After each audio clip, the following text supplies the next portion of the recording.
Welcome to the Remembering a Life podcast.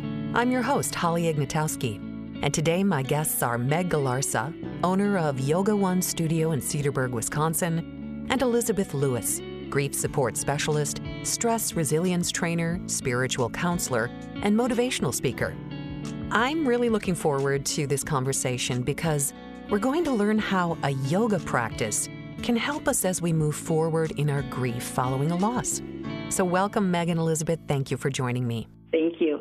Thank you, Holly. I'm looking forward to it. Great. Me too. I know that it's probably not the first thing that comes to mind when we are experiencing grief, but Elizabeth, I'll start with you. How can yoga help us through our grief journey? This might be a long answer to that question. There's so many ways that yoga might be used to help us on our grief journey. I want to give you just a bit of background. I've been a yoga practitioner for 23 years. Additionally, the stress management teacher training certification I completed in 2007 was based in something called mindfulness-based stress reduction, and those practices include a therapeutic yoga component. One of the things I found interesting during the pandemic is many of my clients were suddenly yoga teachers and practitioners looking for ways to more skillfully cope with the pandemic.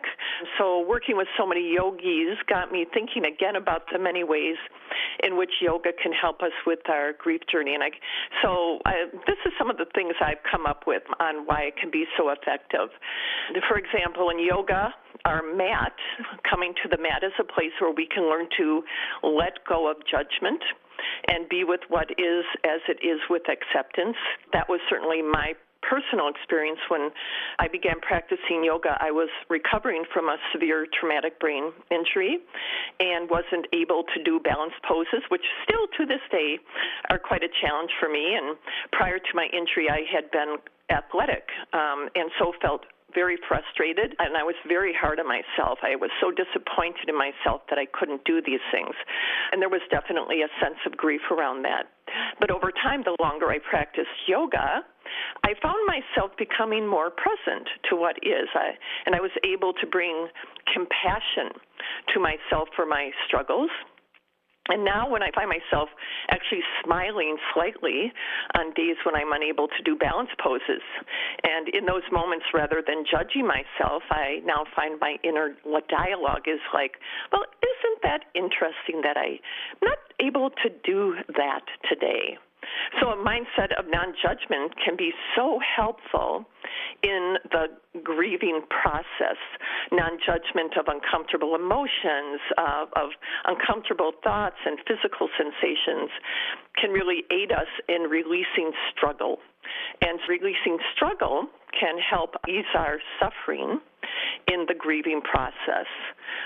Also, our loved ones are our places of belonging, the touchstones of certainty in an uncertain world. And I find that the repetitive known movements of a yoga flow practice especially can offer us something known at a time when so much is unknown, and that can be very comforting when we're grieving. Also, the yoga studio experience can also provide a community of support during mourning. Even if you don't know anybody, even if you don't talk to anybody, the familiarity of faces and routine can feel very supportive. During times of grief, I have certainly found that to be true of the Yoga One community. And also when we're grieving, yoga can provide us with ritual, known poses or asanas that we can repeatedly do to feel more connected to our own bodies as well as the earth. When we're in grief, we so often disconnect from the body, trying to run away from discomfort, and we disconnect from the earth because the earth may not feel as safe as it once did. So yoga practice can help us stay connected to both our bodies and the earth and grounded in the present moment. And yoga practice can also be a way to work skillfully with the physiological depletion that is part of grief. And what do I mean by that? Well, part of my work is as a resilience trainer, and I think it's important to know that when we experience profound loss, our optimal physiological functioning is severely compromised.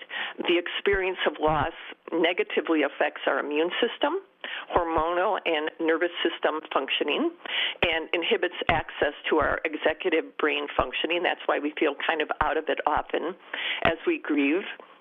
And that's why the pain of loss and grief feels so draining. It feels so very uncomfortable.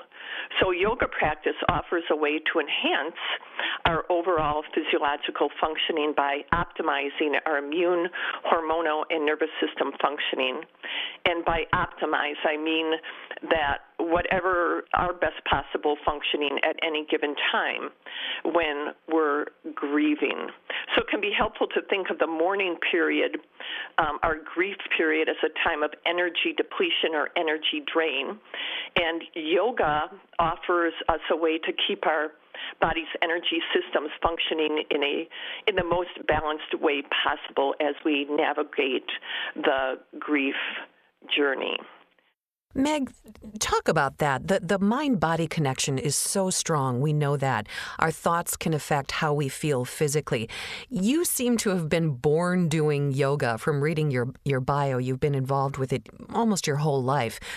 What is your experience with your practice, and how does yoga help your clients maybe release some grief, or how has it worked in your own life? Yoga really is about knowing oneself, self-realization, getting to know how you feel, getting in our body. And so we can use it to move our body, to breathe, and to be compassionate with how we're feeling. Often life is so fast. We're moving from one task to another task, and we don't take time to allow ourselves to feel. And part of the process of grieving is allowing ourselves to feel it. And sometimes we're not comfortable with that, so we allow ourselves to be busy. So while yoga may not necessarily release grief, it's going to give us tools to allow us to manage and to cope with it effectively in our life.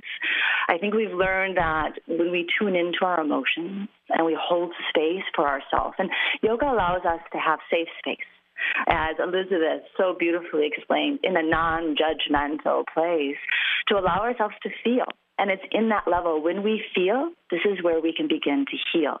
And as we've all perhaps experienced some level of grief in our life, there's waves of that feeling, right? It comes and goes at a very random moment that it'll come back to you.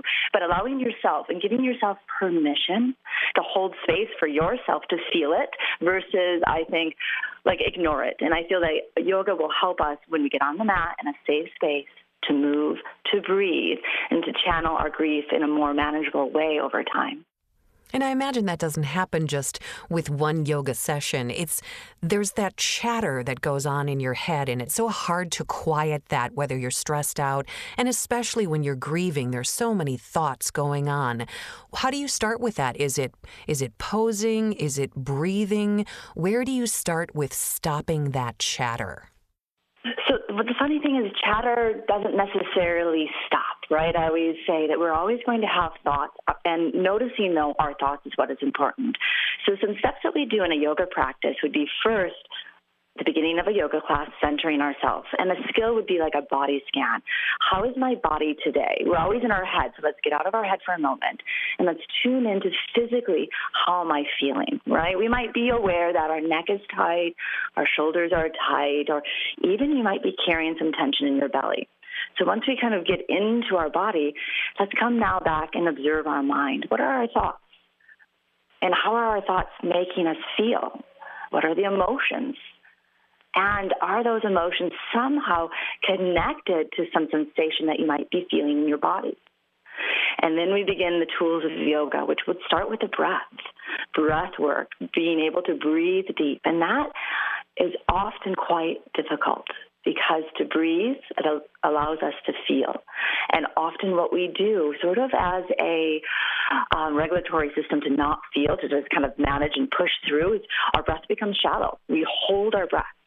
And so, yes, as you mentioned, it's an ongoing process. It's not just one class, but I call it living our yoga, taking these tools into our everyday sort of activities of taking moments to pause, taking moments to do a body scan, taking moments to breathe, and then even incorporating mindful meditation, which would be reflecting on your thoughts. So observe your thoughts. There's the shadow thought, right? There's thoughts of joy, but holding the space with where you are at that moment.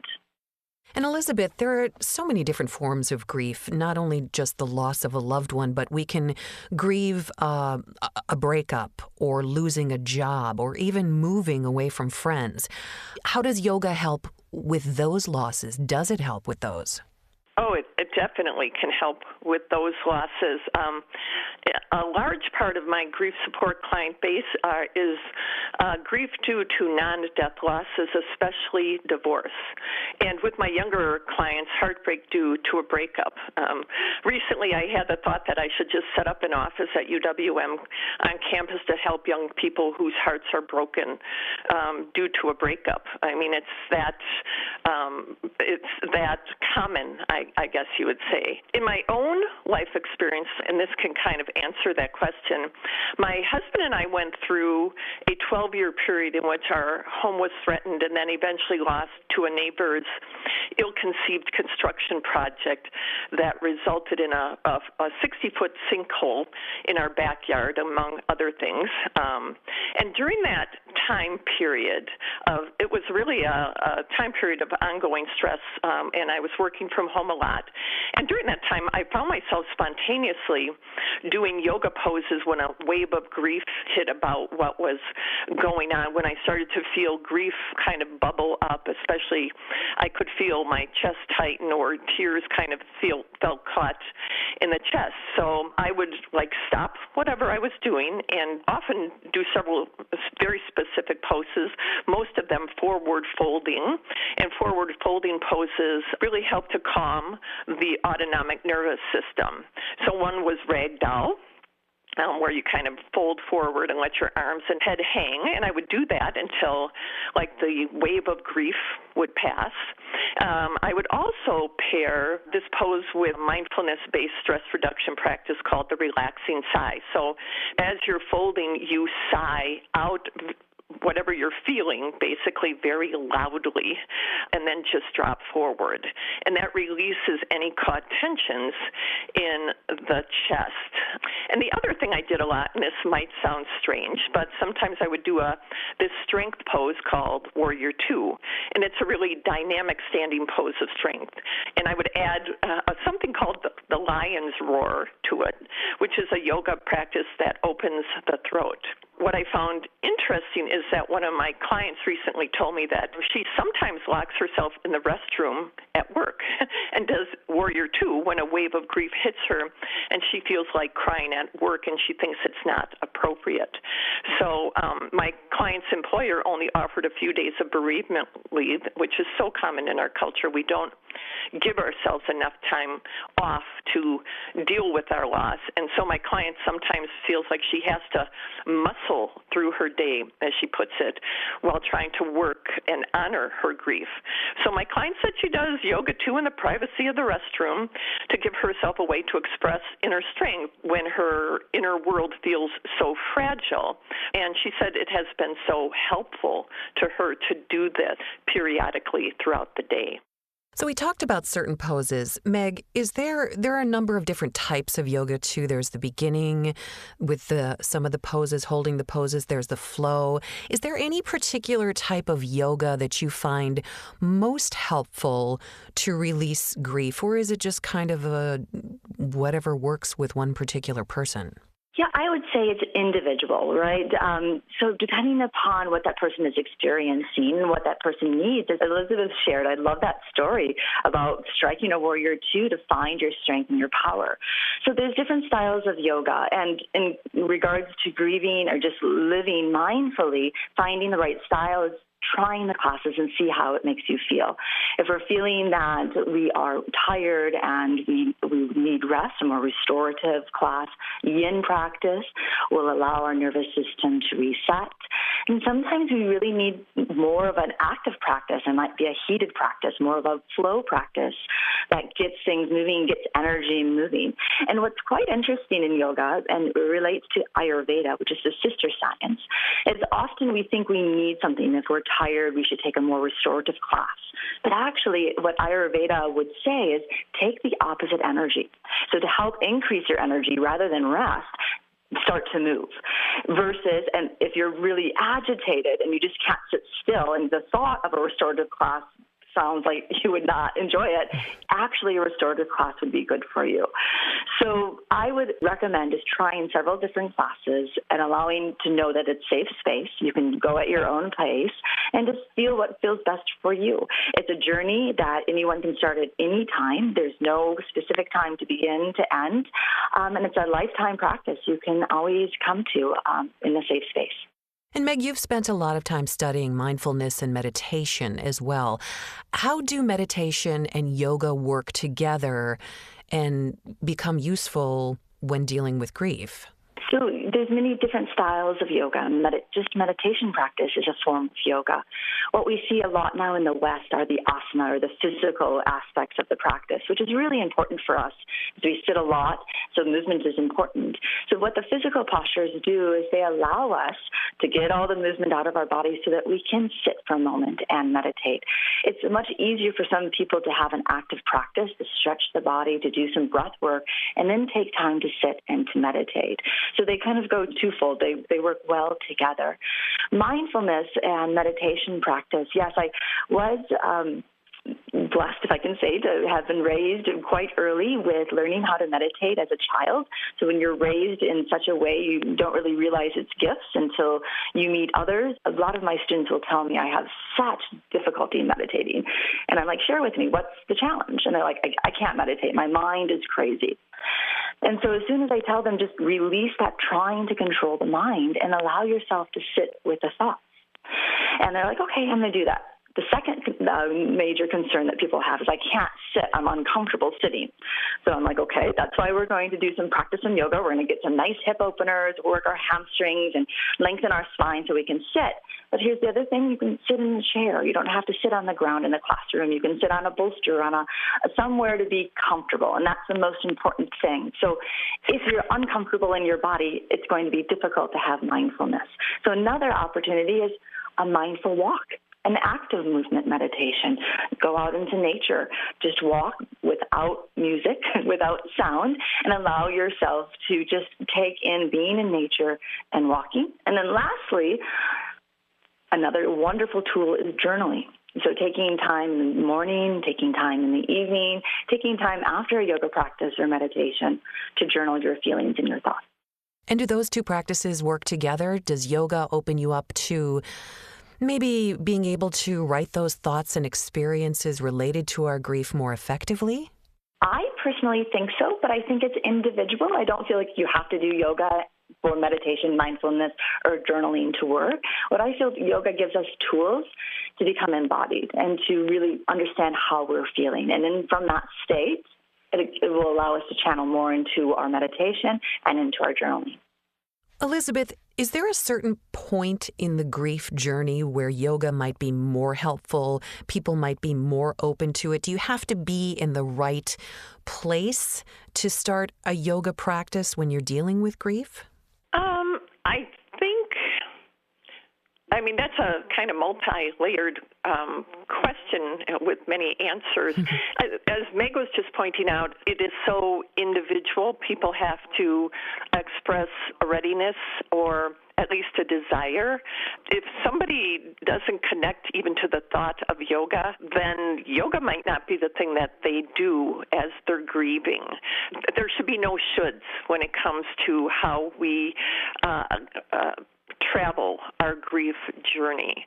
It can be helpful, though, all along the grief journey if we're open to it. And I think especially it is helpful in the initial stages, the first year of grief, when grief has such a profound effect on our physiology. And I know I mentioned that already, but truly grief does impact our physiology so dramatically, our immune system, hormonal system, autonomic nervous system, and higher brain functioning. And that's one reason why not only it doesn't feel good when we're in grief, but why so many people get ill. And all of a sudden, if we were healthy, we are like, oh, I catch every cold that's coming around. That's that depletion of our physiology. And so yoga can really help our physiology. It can optimize it, keep it more balanced. So if somebody is drawn to yoga, that's one of the reasons why at the initial stages, for sure, you might want to do it, even if you can't see any other benefits for you. And I also think, too, that yoga as a non-judgmental practice teaches us to more skillfully navigate what we're feeling or experiencing in any given moment. One of the things that can get us really deplete our energy when we think of grief as, think about energy. You know, our thoughts are energy, our emotions are energy, our physical sensations are energy, and those energies can be depleting, and so we want to balance those energies. And judgment is so depleting for us. So if we can find a way to let the mind be with the mind as it is, and as Meg just mentioned, like our uncomfortable thoughts, to see if we can just let them flow and not attach to them, but kind of be with them as they are, can be very helpful. When I talk about non-judgment too, one of the things I have found in my private practice, especially, or when I do grief groups, is judgment of our emotions. We all are raised in a culture or in a family culture that tells us which emotions are good and bad, right and wrong. And so one of the things that people need to learn sometimes is that there are no good or bad or right or wrong grief emotions. All emotions are informative, telling us something that we need to know about how we are processing our grief experience. So, for example, this is like something I see all the time. I shouldn't feel angry because anger is not a polite emotion, or it's not a good girl emotion, or it's not a feminine emotion. I get that with a lot of my female clients. So when anger arises, especially in divorce and the losses that go with divorce, so many people deny their anger. Nope, can't go there. That's a bad emotion, can't feel it, and then it really increases their suffering. But when they learn how to approach with yoga and in other ways the emotion of anger as, this is just informative, it is telling me something I need to know in this moment, it will help them to let go of a lot of the suffering, which helps us to move forward with our loss. More of an observational rather than a judgmental kind of attitude. Absolutely, absolutely. Also, in one of your workshops, Elizabeth, you offer food for thought. You say that grief is love seeking a new way of being expressed. Grief is not so much about missing someone as learning to adjust to a world in which our loved one is now absent, which is a shift in our thinking. How does yoga help us do that? I think as a compassionate practice, we can offer our self-love, right, in the moments that we're suffering rather than negating ourselves for feeling this or thinking that or having these uncomfortable sensations. We're more able through yoga practice to, it's called witnessing, but also just observe. We can observe how we're feeling without judgment, and that kind of opens us up to the universal aspect of suffering and loss. Hey, we're all in this boat together. We all experience loss, as Meg said earlier. And so when we acknowledge that we are hurting, we start to open to the fact that, this is a universal thing. Pain and loss are just part of the human experience. But that non-judgment is so, so, so important to the grief journey. If we continually judge ourselves, our thoughts, our emotions, our physical sensations, or cue into what other people say about where they think we should be at in our grief journey, it can just increase our suffering. But when we can just say, this is my personal experience of loss, I'm owning it, I'm feeling what I'm feeling, I'm thinking what I'm thinking, these body sensations will come and go, they're not permanent. This can really help us move forward with our loss. And Meg, it's so difficult to be present in the moment, no matter what we're experiencing, but particularly when we're going through the grieving process. It's so hard to be in the moment. How can yoga help us bridge that gap between the overwhelming, loud grief that we're experiencing and just being present for ourselves in that one particular moment, and then taking that with us through the day? Right. So just based upon where we are as an individual, the practice of yoga and mindfulness can help us cultivate more self-awareness and acceptance. This is so essential for this process of healing. And we're going to build by being non-judgmental and holding compassion for ourselves. We will gain greater emotional resilience and that ability to be present and to face our grief.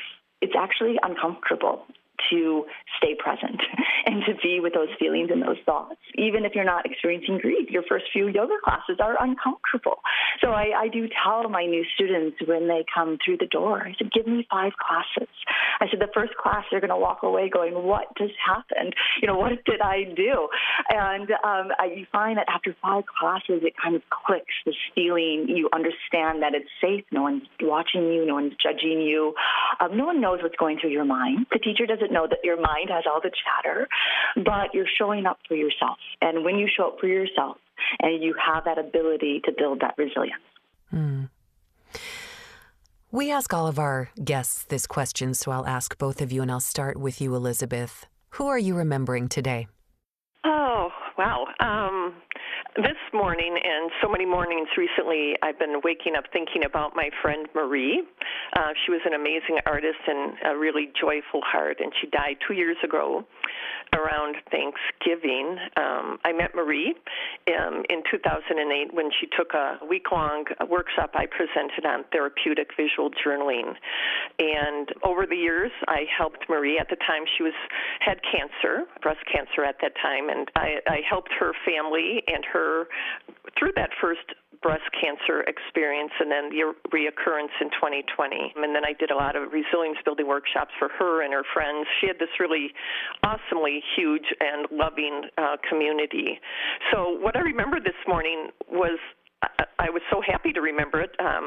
Marie and her 2 sisters and 4 daughters came to a week-long resilience building workshop that I did. And one day after the hour-long lunch break, Marie and her family members all came back to my class wearing, of all things, plastic pig noses. Where they got them, I have no idea. And then they shared with the class this funny little song and dance that they had put together about resilience during the lunch hour. And I don't remember the words to it or the steps, but I remember just laughing uncontrollably with everybody else. And so I was Marie's death doula, and until recently, all I could remember was Marie's body at the end of life withered by cancer. But remembering this really joyful thing really brought home to me Marie again, and it really tells me where I am now in that processing that loss of my very good friend. That's a wonderful memory. Meg, how about you? I remember my father, who sadly passed during the pandemic 2 years ago, and really he gave me the gift of meditation, gave me the unique childhood experience, and inspired me to do what I'm doing now, is to hold space for our community, a safe space for everyone to get embodied and to feel good. Well, thank you, Meg and Elizabeth, for joining me today and inspiring us to consider how yoga and mindfulness can help us move forward in our grief, whether we've experienced the death of a loved one or even a non-death loss. And it's such a good reminder to be present and to be kind to ourselves. Thank you, Holly. Yeah, thank you, Holly, for having me. For more information about yoga and how it can help you as you grieve a loss, visit rememberingalife.com/yoga.